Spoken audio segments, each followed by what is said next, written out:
নরহরি দাস, লেখক উপেন্দ্রকিশোর রায়চৌধুরী। যেখানে মাঠের পাশে বন আছে আর বনের ধারে মস্ত পাহাড় আছে, সেইখানে একটা গর্তের ভিতরে একটি ছাগলছানা থাকত। সে তখনও বড় হয়নি, তাই গর্তের বাইরে যেতে পেত না। বাইরে যেতে চাইলেই তার মা বলতো, যাস নে, ভাল্লুকে ধরবে, বাঘে নিয়ে যাবে, সিংহে খেয়ে ফেলবে। তা শুনে তার ভয় হতো, আর সে চুপ করে গর্তের ভিতরে বসে থাকতো। তারপর সে একটু বড় হলো, তার ভয়ও কমে গেল। তখন তার মা বাইরে চলে গেলেই সে গর্তের ভিতর থেকে উঁকি মেরে দেখত। শেষে একদিন একেবারে গর্তের বাইরে চলে এলো। সেখানে এক মস্ত ষাঁড় ঘাস খাচ্ছিল। ছাগলছানা আর এত বড় জন্তু কখনো দেখেনি, কিন্তু তার শিং দেখেই সে মনে করে নিল ওটাও ছাগল। খুব ভালো জিনিস খেয়ে এত বড় হয়েছে। তাই সে ষাঁড়ের কাছে গিয়ে জিজ্ঞেস করলো, হ্যাঁ গা, তুমি কি খাও? ষাঁড় বললে, আমি ঘাস খাই। ছাগলছানা বললে, ঘাস তো আমার মাও খায়, সে তো তোমার মতো এত বড় হয়নি। ষাঁড় বললে, আমি তোমার মায়ের চেয়ে ঢের ঢের ভালো ঘাস অনেক বেশি করে খাই। ছাগলছানা বললে, সে ঘাস কোথায়? ষাঁড় বললে, ওই বনের ভিতরে। ছাগলছানা বললে, আমাকে সেখানে নিয়ে যেতে হবে, নিয়ে চলো না গো। একথা শুনে ষাঁড় তাকে নিয়ে গেল। সেই বনের ভিতরে খুব চমৎকার ঘাস ছিল। ছাগলছানা পেটে যত ঘাস ধরলো সে তত ঘাস খেলো। খেয়ে তার পেট এমন ভারী হলো যে আর সে চলতে পারে না। সন্ধে হলে ষাঁড় এসে বললে, এখন চলো বাড়ি যাই। কিন্তু ছাগলছানা কি করে বাড়ি যাবে, সে তো চলতেই পারে না। তাই সে বললে, তুমি যাও, আমি কাল যাব। তখন ষাঁড় চলে গেল। ছাগলছানা একটি গর্ত দেখতে পেয়ে তার ভিতরে ঢুকে রইল। সেই গর্তটা ছিল একটা শিয়ালের। সে তার মামা বাঘের বাড়ি নিমন্ত্রণ খেতে গিয়েছিল। অনেক রাতে ফিরে এসে দেখে তার গর্তের ভিতর কিরকম একটা জন্তু ঢুকে রয়েছে।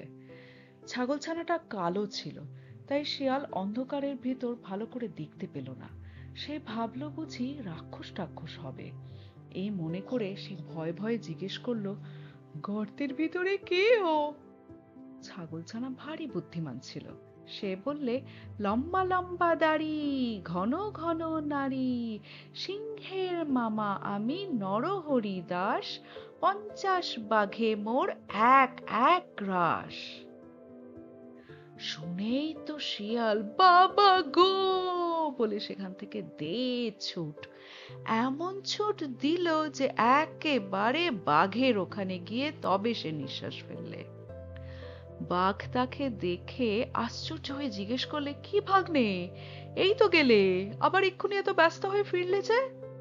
শিয়াল হাঁপাতে হাঁপাতে বললে, মামা, সর্বনাশ তো হয়েছে। আমার গর্তে এক নরহরি দাস এসেছে। সে বলে কিনা যে 50 বাঘে তার এক গ্রাস। শুনে বাঘ ভয়ানক রেগে বললে, বটে, তার এত বড় আস্পর্ধা, চল তো ভাগ্নে, তাকে দেখাবো 50 বাঘে তার এক গ্রাস কেমন করে হয়। শিয়াল বললে, আমি আর সেখানে যেতে পারবো না। আমি সেখানে গেলেই যদি সেটা হাঁ করে আমাকে খেতে আসে, তাহলে তুমি তো 2 লাফেই পালাবে, আর আমি তো তেমন ছুটতে পারবো না, আর সে বেটা আমাকেই ধরে খাবে। বাঘ বললে, তাও কি হয়, আমি কখনো তোমাকে ফেলে পালাবো না। শিয়াল বললে, তবে আমাকে তোমার লেজের সঙ্গে বেঁধে নিয়ে চলো। তখন বাঘ তো শিয়ালকে বেশ করে লেজের সঙ্গে বেঁধে নিয়েছে, আর শিয়াল ভাবছে এবারে আর বাঘ মামা আমাকে ফেলে পালাতে পারবে না। এমনি করে তারা দুজনে শিয়ালের গর্তের কাছে এলো।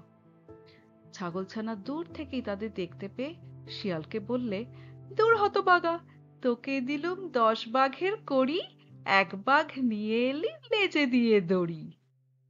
শুনেই তো ভয়ে বাঘের প্রাণ উড়ে গিয়েছে। সে ভাবলে যে নিশ্চয়ই শিয়াল তাকে ফাঁকি দিয়ে নরহরি দাসকে খেতে দেওয়ার জন্য নিয়ে এসেছে। তারপর আর সে কি সেখানে দাঁড়ায়? সে 25 হাত লম্বা এক এক লাফ দিয়ে শিয়ালকে দিয়ে সে পালালো।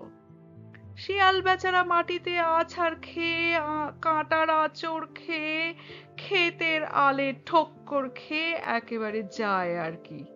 শিয়াল চেঁচিয়ে বলে, মামা আল, মামা আল। তা শুনে বাঘ ভাবে বুঝি সেই নরহরি দাস এলো, তাই সে আরো বেশি করে ছোটে। এমনি করে সারা রাত ছুটোছুটি করে সারা হলো। সকালে ছাগলছানা বাড়ি ফিরে এলো। শিয়ালের সেদিন ভারী সাজা হয়েছিল। সেই থেকে বাঘের ওপর তার এমন রাগ হলো যে সে রাগ আর কিছুতেই গেল না।